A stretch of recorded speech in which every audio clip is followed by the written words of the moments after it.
Your commentator is Joe O'Brien.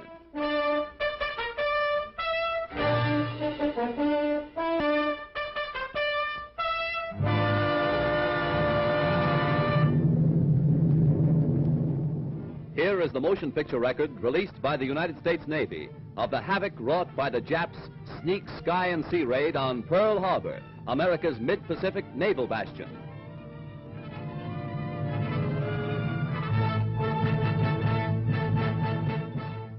On December 7th, 1941, Japan, like its infamous Axis partners, struck first and declared war afterwards. Costly to our Navy was the loss of war vessels, airplanes, and equipment, but more costly to Japan was the effectiveness of its foul attack in immediately unifying America in its determination to fight and win the war thrust upon it, and to win the peace that will follow. The Japs copied their German masters in striking hard at airfields. Hickam Field, northwest of Honolulu, and the Ford Island Naval Plane Base were the first objectives of Japan's treachery. Scores of planes were bruised and battered by the Japs' aerial bombs. Many of these were demolished beyond repair. Direct hits were scored on hangars, and these were badly shattered. Equipment and airplane supplies were reduced to smoldering ruins. Here at the Naval Air Station is grim and positive evidence of Jap treachery. Here foul blows were struck, while Jap diplomats were talking peace in Washington. America lost 3 destroyers. Here are seen the United States destroyers Downs and Shore as they rest on the bottom of Pearl Harbor with decks awash after Jap bombers make direct hits on their decks. First to feel the sting of Japanese steel are the USS Oklahoma and Utah, the latter a 33-year-old target ship. Accurate hits by the enemy bombers make short work of these 2 naval bulwarks. Now, with their keels practically out of water, they lie helpless wrecks and a sad reminder of cowardly strategy. To make possible a surprise attack within Pearl Harbor, the Japs built 2-man submarines to enable them to fire sneak blows within waters that are narrow and tortuous. Several of these surprise weapons were blown from the water by direct hits of our naval gunners. Others were beached and captured. While sky and sea fire was still raging, salvage crews inspected our naval craft to estimate what may be saved. Before the din of bursting bombs had been silenced, preparations were underway to salvage these 2 warships. At low tide, the huge propeller of the Oklahoma, stilled by the enemy, was high above water. It is believed that the small 2-man Jap submarines carrying dual torpedo tubes were responsible for these 2 losses to our Pacific Fleet.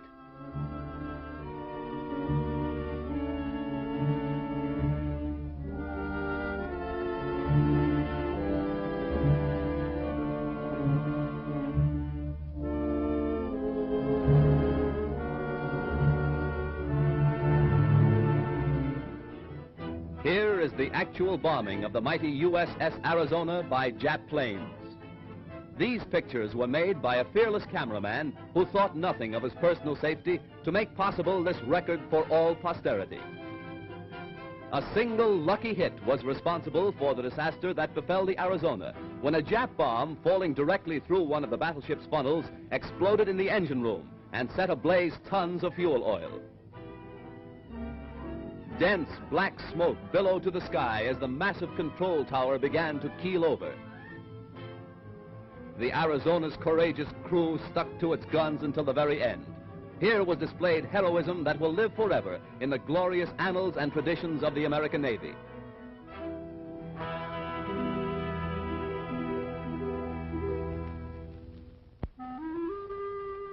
The once mighty Arizona now rests on Pearl Harbor's muddy bottom, a pitiful relic of its former self, a grim monument to the treachery of Japan. The once mighty dreadnought's armor plate is twisted and torn, but the great battleship's control tower still stands, a defiant beacon that in days to come will cast its shadow upon Nippon's very shores. At Pearl Harbor, at Hickam Field, in the bomb-pocked streets of Honolulu, ever is written history. History with a tragic, treacherous pen. History that 130 million Americans will never forget. And in days to come, the Japs, too, will remember Pearl Harbor. Here is a tragic, unforgettable page in the annals of America. Here the cunning deceit of the Japs will never be forgotten. Here, they hoped to score a knockout before the war began. The Arizona's gun crews, battered and broken, fired to the last, their guns pointed skyward, from whence the enemy appeared. The Jap sneak blow cost hundreds of military and civilian lives. The treacherous attack cost our Pacific Fleet 2 battleships outright, another capsized, the loss of 3 destroyers and a mine layer.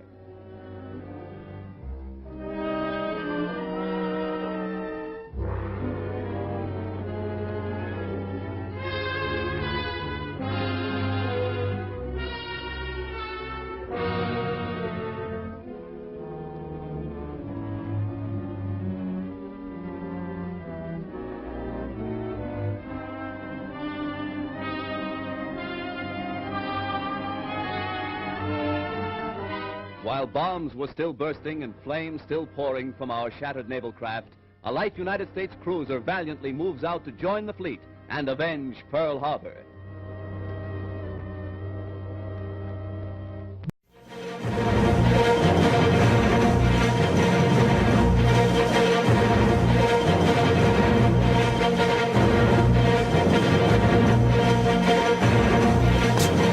It's 8:52 here in New York. I'm Bryant Gumbel. We understand that there has been a plane crash on the southern tip of Manhattan. You're looking at the World Trade Center. We understand that a plane has crashed into the World Trade Center. We don't know anything more than that. We don't know if it was a commercial aircraft. We don't know if it was a private aircraft. We have no idea how many were on board or what the extent of the injuries are right now. We have, I understand, an eyewitness on the phone right now. Sir, good morning. This is Bryant Gumbel. Could you give us your name? Yeah, my name is Stuart. Stuart, where are you right now? I'm working at a restaurant in Soho. All right, so tell us what you saw, if you would. I was waiting at a table and I literally saw it seemed to be like a small plane. I just heard a couple noises. It looked like it bounced off the building, and then I just saw a huge ball of fire on top. And then the smoke seemed to simmer down. And it just, a lot of smoke was coming out, and that's pretty much the extent of what I saw. Can you tell us about the scene down there right now? Right now, people are just on the street looking at the building. The building, there's just a lot of smoke. It's not too crazy down where I am. How far away from the World Trade Center specifically are you? I'm actually on Thompson Street North. I'm not too far. It's 8:54 right now, Stuart. Can you tell me when this happened exactly? I would have to say about 10 minutes ago. Were you looking up as the plane approached the building, or did it only catch your attention after it crashed into the World Trade Center? I heard a sort of a crashing sound, but I looked up quick enough to actually see something go into the building, but everything happened so fast I wasn't quite sure what I was looking at.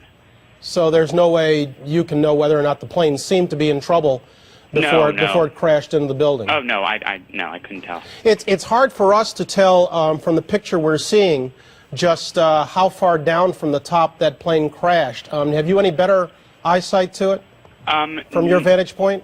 Not really. All I know is it definitely wasn't the top of the building, because that seems to be intact from what I saw.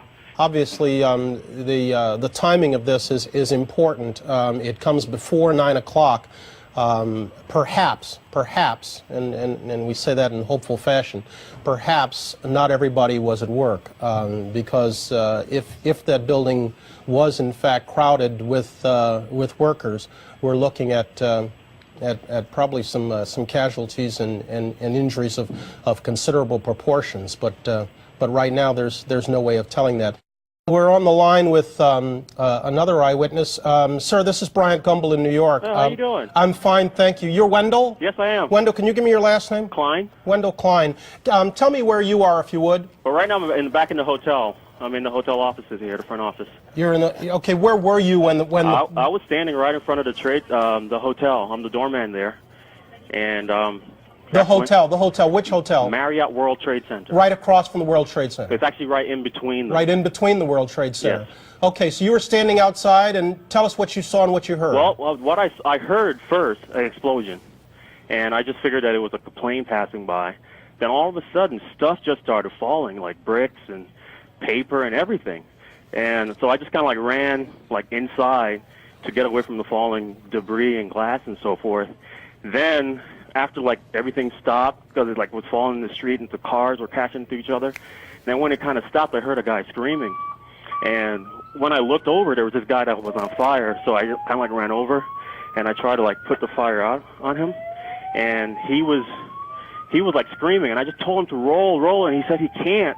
And then another guy came over with his bag and kind of like put the flames out on him. So right now he's being taken care of. I just had everyone call the ambulance and stuff so it can help him out. He caught fire as a result of the falling debris? Yeah.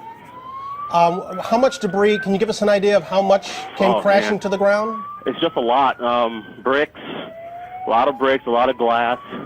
I'm like enough to like damage cars on the street, make cars swerve into each other, that kind of thing. I hear alarms going off down there. What's happening? That's our hotel alarm, and basically, I guess that went off automatically. They've evacuated everyone in the hotel, and evacuated all employees. They have evacuated the hotel? Yes. Immediately? Yes. Are you hearing anything, Wendell, about what kind of a plane it was, no. or No. how many were on board? No. All right. Mr. Klein, thank you very much, sir. I understand Teresa Renault is with us right now. Miss Renault, good morning. Good morning. How are you? This is Bryant Gumbel. I'm down on 59th and 5th. Where are you? I am in Chelsea, and we are at 8th and 16th. We are the tallest building in the area, and my window faces south, so it looks directly onto the World Trade Center. And I would say, approximately 10 minutes ago, there was a major explosion from probably, it looks like about the 80th floor. It looks like it's affected probably 4 to 8 floors. Major flames are coming out of the north side and also the east side of the building, yes. And it was very loud explosion followed by flames, and it looks like the building is still on fire on the inside. Which building are we talking about? The one that's westernmost? Let's see. Yes, sir. Did you hear the explosion from yes. your position? Yes, we did. As a matter of fact, we heard it, and because I was just like standing there pretty much looking out the window, I didn't see what caused it or if there was an impact. So you have no idea right now? There's another one. Another plane just hit. Oh my God. Another plane has just hit. It hit another building. Flew right into the middle of it. Explosion. My God, it's right in the middle of the building. This one into the east tower? Yes. Right in the middle of the building. And right now, that was definitely looked like it was on purpose. You saw a plane? Yes, I just saw a plane go into the building. Why do you say that was definitely on purpose? Because it just flew straight into it. Looks like it's about, I would say 15 floors lower than the first building, and there's now flames coming out of that building as well. They're both completely on fire. Now, Teresa, hang on with us 1 second. We're going to re-rack the tape of when we were talking to you to see if we can tell. Okay. We can't see anything. We can't see a second plane in the picture. There we see the explosion.